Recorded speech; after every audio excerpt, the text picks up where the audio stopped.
Bismillahirrahmanirrahim. Assalamualaikum warahmatullahi wabarakatuh. Waalaikumsalam warahmatullahi Wabarakatuh. wabarakatuh. Baik, Ibu dan kawan-kawan, perkenalkan kami dari kelompok 7 akan mempresentasikan hasil review jurnal kami mengenai perancangan sistem basis data pada aplikasi sistem penjawab soal pilihan ganda. Itu karya Rizky Kurniawan. Perkenalkan kelompok kami dari kelompok 7, saya sendiri Muhammad Ihsan, kemudian ada Ahmad Dori Pelita Ansara, Khalid Maulana, dan juga Novia Herlina. Nah, pada pemaparan pertama dari presentasi kami ini akan disampaikan oleh saudari saya Novia Herlina. Kepada Lina dipersilahkan. Yang pertama yaitu tujuan. Tujuan dari sistem penjawab soal pilihan ganda yang dibuat dengan sistem komputerisasi ini yaitu dapat mempersingkat waktu dalam memproses hasil ujian setiap peserta sehingga nilai ujian dapat langsung diketahui sesaat setelah ujian berakhir.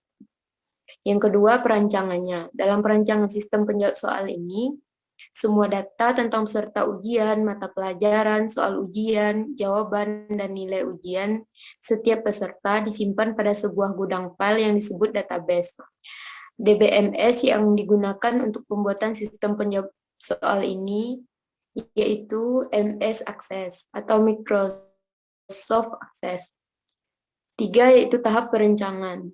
Tahap-tahap perancangan dalam membuat sistem ini, yang pertama diagram konteks, yang selanjutnya membuat kamus data, selanjutnya melakukan normalisasi, membuat relationship, membuat IRD, dan lain-lain. Yang keempat, database.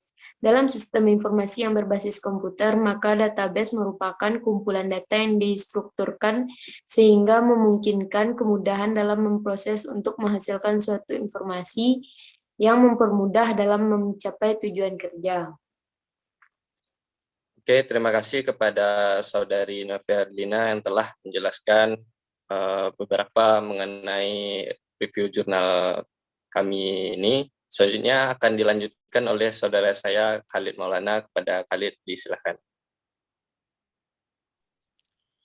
Ya, terima kasih kepada moderator. Nah, di sini saya akan membahas atau mempresentasikan slide yang berikutnya tentang batasan perancangan. Di batasan perancangan ini, kami memiliki 4 poin. Dan di mana poin pertama yaitu sebagai pusat informasi sistem penjawab soal pilihan ganda. Dan yang kedua, struktur basis data dengan menentukan atribut, membuat himpunan entitas dan himpunan relasi keypad berbasis microcontroller.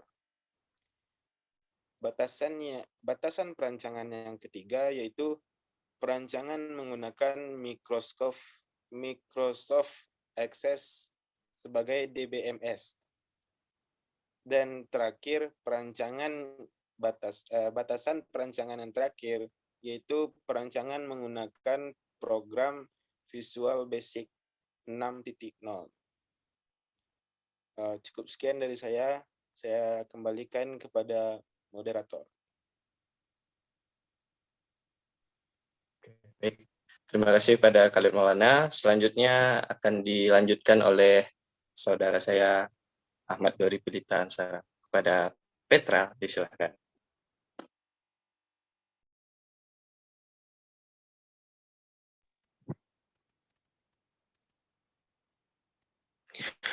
Baik, terima kasih kepada moderator yang telah mengizinkan saya untuk menyampaikan materi selanjutnya, itu tentang rancangan sistem.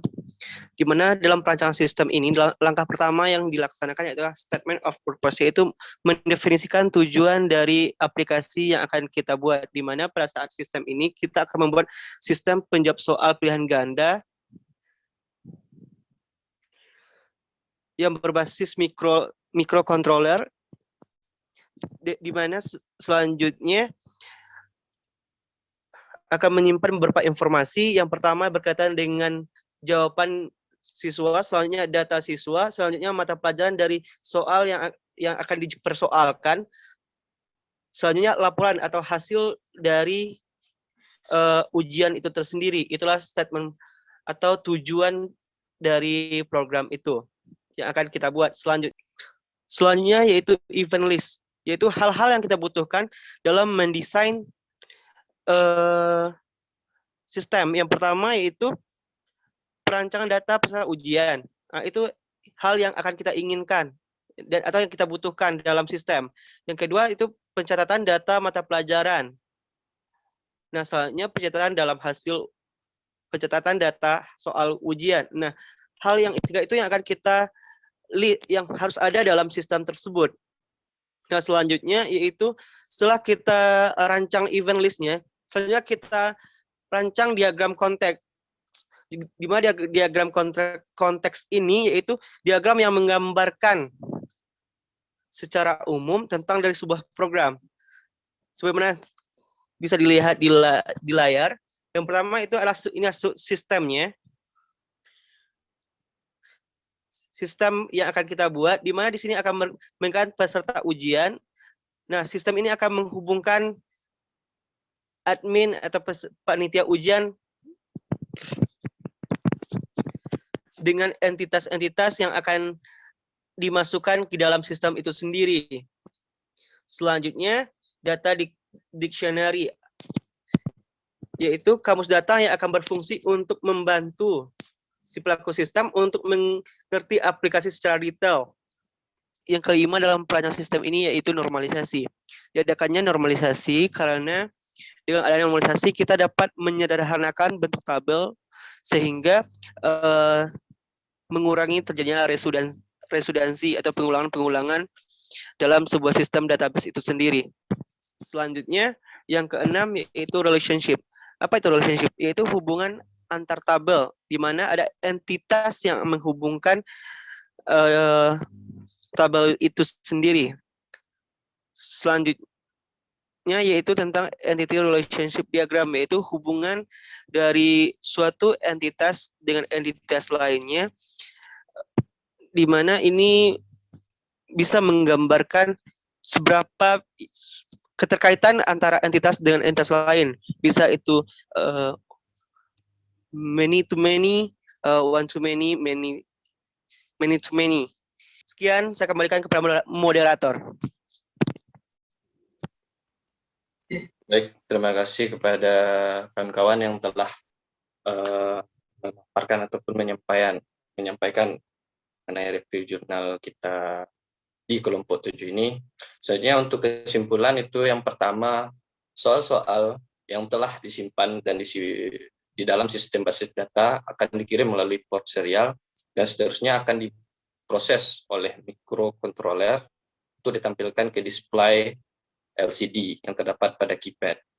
Ya, selanjutnya jawaban yang diinput oleh peserta ujian akan diproses berdasarkan rumus yang telah ditentukan dan disimpan di dalam basis data hasil. Dengan adanya sistem informasi penjawab soal pilihan ganda ini, maka jawaban peserta ujian akan dapat diproses sesaat setelah ujian berlangsung. Dan peserta ujian akan dapat melihat hasilnya melalui printout-nya. Nah, sistem informasi ini, sistem penjawab soal pilihan ganda ini akan mengurangi kerjaan guru-guru dan panitia pelaksana ujian yang menggunakan soal-soal pilihan ganda dalam memeriksa dan memasukkan nilai ujian. Nah, mungkin sekian dari kami, presentasi kami dari kelompok 7. Mohon maaf atas segala kekurangan. Saya akhiri. Wassalamualaikum warahmatullahi wabarakatuh.